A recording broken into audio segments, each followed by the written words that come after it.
السلام علیکم ورحمۃ اللہ وبرکاتہ۔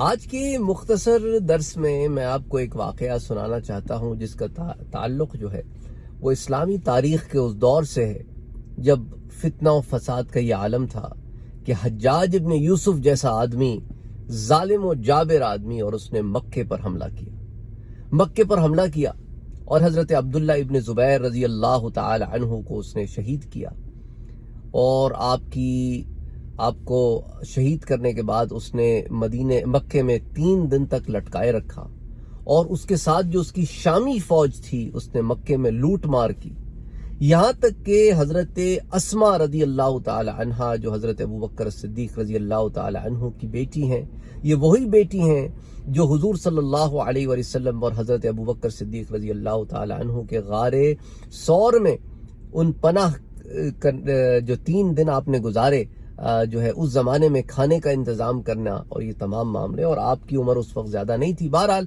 آپ کے بیٹے حضرت عبداللہ ابن زبیر، ان کو شہید کیا گیا، آپ مکے میں تھیں، اور اس ضمن میں ایک واقعہ یہ پیش آیا کہ شامیوں نے جو گھر لوٹے تو حضرت اسما کا بھی گھر لوٹ لیا، اور آپ کے سامان میں حضور اکرم صلی اللہ علیہ وآلہ وسلم کا ایک پیراہن تھا، ایک کپڑا تھا، وہ بھی لوٹ کے لے گئے۔ حضرت اسما رضی اللہ تعالی عنہ کو یہ تو پتا تھا کہ کون لوٹ کے لے گیا ہے، کیونکہ گھر میں جب داخل ہوئے تھے لوٹنے کے لیے اور شامی فوجی تھے، تو آپ نے اس کی نشاندہی کی کہ میرے گھر سے حضور صلی اللہ علیہ وآلہ وسلم کا جو پیراہن، جو کپڑا لوٹا گیا ہے وہ واپس کیا جائے۔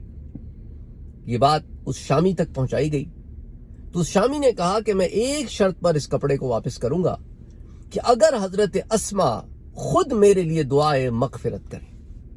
یعنی اب آپ اس سے اندازہ کریں کہ یہ فوج والے جانتے تھے کہ انہوں نے جو کام کیا ہے وہ کام غلط کیا ہے، اس لیے تو دعائے مغفرت کروا رہے ہیں نا۔ پتہ ہے کہ آگے کون ہے؟ حضرت اسما، حضرت ابوبکر کی بیٹی، حضور صلی اللہ علیہ وآلہ وسلم کی صحابیہ، اور ان کا بیٹا بھی حضور کا صحابی۔ تو حضرت اسما کو جب یہ بات بتائی گئی تو آپ نے کہا میں اس شخص کے لیے دعا کروں مغفرت کی جس نے میرے بیٹے کو شہید کیا ہے؟ میں تو کبھی نہیں کروں گی۔ تو لوگوں نے کہا کہ بھئی وہ پھر حضور صلی اللہ علیہ وآلہ وسلم کا پیراہن بھی واپس نہیں کرے گا۔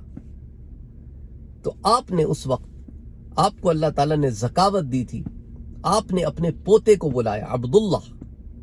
وہ عبداللہ جو ہے، اب آپ دیکھیں آپ نے کس پوتے کو چنا، اس کے پیچھے بھی ایک ریزن ہے، وہ بھی میں بتاؤں گا۔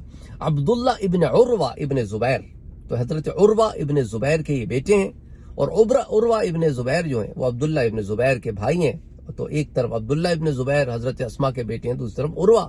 تو عروہ کے بیٹے یعنی اپنے پوتے عبداللہ کو بلایا، اور عبداللہ کو اس لیے بلایا کیونکہ عبداللہ کا مطلب ہوتا ہے اللہ کا بندہ، ٹھیک ہے؟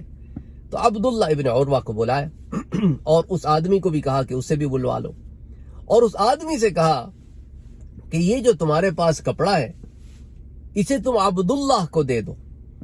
تو اس نے وہ کپڑا عبداللہ کو دے دیا۔ اب آپ نے جو اب دعا کی ہے، اب وہ دعا ایسی تھی، خوبصورت دعا، کہ وہ دعا بھی ہو گئی، اس شامی کے لیے نہیں بھی ہوئی، وہ شامی یہ سمجھا کہ اس کے لیے دعا ہوئی ہے، اور کپڑا بھی حضور کا اس نے حضرت اسما کو عبداللہ بن عروہ کے تھرو دے دیا۔ آپ نے دعا یہ کی کہ اے اللہ، اللہ کے بندے کی مغفرت فرما۔ اب عربی میں اللہ کے بندے کو کیا کہتے ہیں؟ عبداللہ۔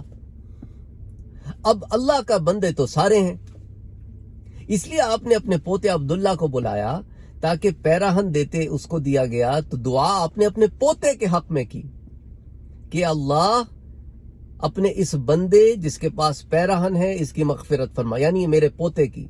لیکن وہ شامی یہ سمجھا کہ اس کے لیے دعائے مغفرت کی ہے، اور یوں اللہ تعالیٰ کے فضل و کرم سے یہ معاملہ یوں ہو گیا کہ وہ پیراہن بھی آپ کے پاس آ گیا، وہ شامی بھی چلا گیا، اور آپ نے اپنے پوتے کے لیے دعائے مغفرت بھی کر دی کہ اللہ تعالیٰ اس کے گناہوں کو بخش دے، اسے معاف فرما دے۔ تو بہرحال یہ ذکاوتیں ہیں جسے ابن جوزی نے جمع کیا ہے کتاب الاسقیاء میں، اس میں سے ایک واقعہ میں نے آج آپ سے شیئر کیا ہے۔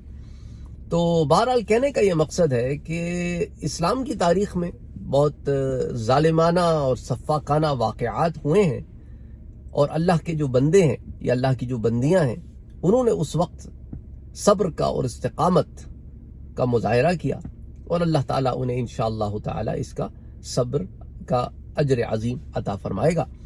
آپ اپنا خیال رکھیے گا، نماز کی پابندی کیجیے گا، میرے لیے دعا کیجیے گا، میں آپ کے لیے دعا گو ہوں۔ السلام علیکم ورحمۃ اللہ وبرکاتہ۔